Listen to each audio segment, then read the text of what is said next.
আসসালামু আলাইকুম দর্শক, মুসাফুর ৭ নং ওয়ার্ড কেরানী মার্কেট জাতীয়তাবাদী সহযোগী সংগঠনের অফিস উদ্বোধন ও মাদক বিরোধী আলোচনা সভা। প্রধান অতিথি জনাব আলমগীর হোসেন ঠাকুর, সদস্য সচিব, সন্দ্বীপ উপজেলা বিএনপি। আসলে দুঃখের বিষয় হচ্ছে কি, আমরা কিছু সংখ্যক মানুষের জন্য পুরো একটা সমাজ, পুরো একটা দেশকে ঘৃণা করি, পুরো একটা দেশকে অপরাধী মনে করি। সেই প্রেক্ষিতে মুসাফুর ৭ নং ওয়ার্ডের কিছু সন্ত্রাসী এবং সাদাবাজদের জন্য, মাদক ব্যবসায়ীদের জন্য পুরো এলাকাটা, পুরো ওয়ার্ডটা আসলে বদনামের মুখে পড়েছিল। আসলে প্রকৃত ক্ষেত্রে বিভিন্ন জায়গায় মানুষ ভালো খারাপ রয়েছে। আপনি যদি সন্দ্বীপের হয়ে যদি আবার অন্য জেলায় যান, তখন পুরো সন্দ্বীপের বদনামটা আসবে আপনি যদি খারাপ আচরণ করেন, খারাপ ভঙ্গি থাকে। আপনি যদি বাংলাদেশের হয়ে বহির্বিশ্বে কিংবা মিডল ইস্টে, ইউরোপে কোনো দেশে অপকর্ম করেন, তখন আপনার দেশের উপরে বদনাম হবে যে বাংলাদেশের লোক খারাপ।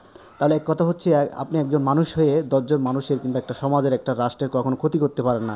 তো সেই প্রেক্ষিতে যারা মাদক ব্যবসায়ী আছে, সন্ত্রাসী আছে, যেই রাজনৈতিক দলের হোক না কেন, সে কখনো কোনো দলের অন্তর্ভুক্ত নয়। সে যদি রাজনৈতিক প্রভাব খাটিয়ে দলের নাম বিক্রি করে যদি সাদাবাদী সন্ত্রাসী করে, সে কখনো কোনো দলের পদে থাকতে পারে না। তার পদ বাতিল করা হবে এবং তাকে যে কোনোভাবে আইনানুগ ব্যবস্থা নিয়ে তাকে এলাকা থেকে, সমাজ থেকে বিতাড়িত করতে হবে, যাতে তার জন্য সমাজের 10 জন কিংবা সমাজের অধিকাংশ মানুষ ক্ষতিগ্রস্ত না হয়।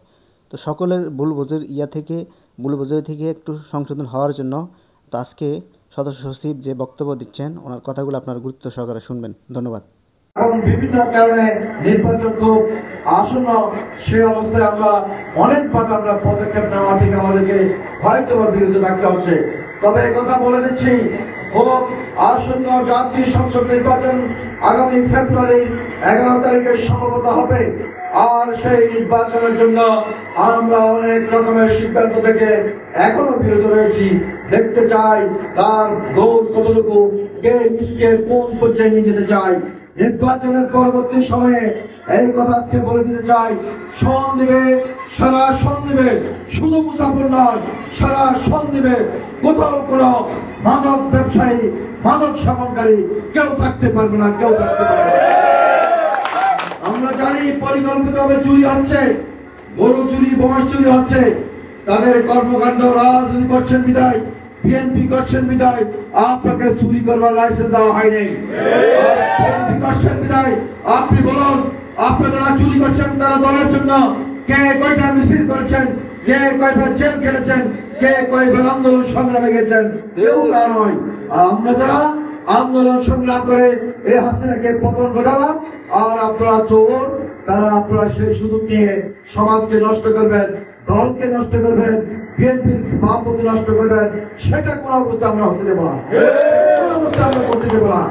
যদি কোন ব্যক্তি হোক 7 নম্বর ওয়ার্ডে কিংবা বাইরের কোন ব্যক্তি যদি এই মুসাফুর 7 নম্বর ওয়ার্ডকে মাদকের আড্ডাখানা করতে চাই, আমরা তাদের শক্ত হাতে প্রতিহত করব। এই বলে আপনারা কি রাজি আছেন? প্রিয় নেতৃবৃন্দ,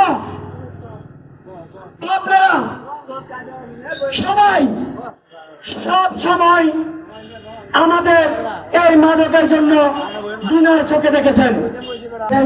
আজকে সবার সম্মানিত বিশেষ অতিথি